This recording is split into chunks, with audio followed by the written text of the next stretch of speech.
بسم الله الرحمن الرحیم. یو ورور پوښتنه کړې ده، وایي دلته په کاناډا کې د سیکانو کلنۍ میله جوړیږي. ځینې کسان دې میلې ته ورځي او ځینې کسان وایي چې دې میلې ته ورتلل جایز نه دي.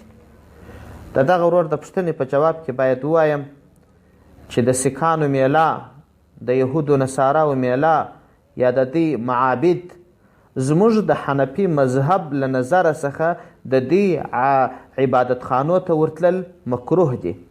ابن عابدین په 5 جلد صفحه 248، بدائع په 2 جلد صفحه 9 کې لیکلي دي چې د احنافو له نظره د دې عبادت خانو ته ورتلل جائز نه دي.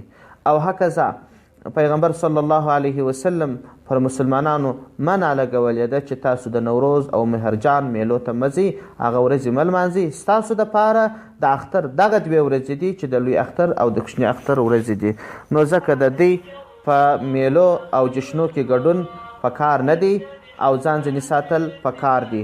ابن عابدین 5 جلد صفحه 248، بدائع و صنائع 2 جلد صفحه 9، بحر رائق جلد 8 صفحه 222. والسلام علیکم ورحمة الله.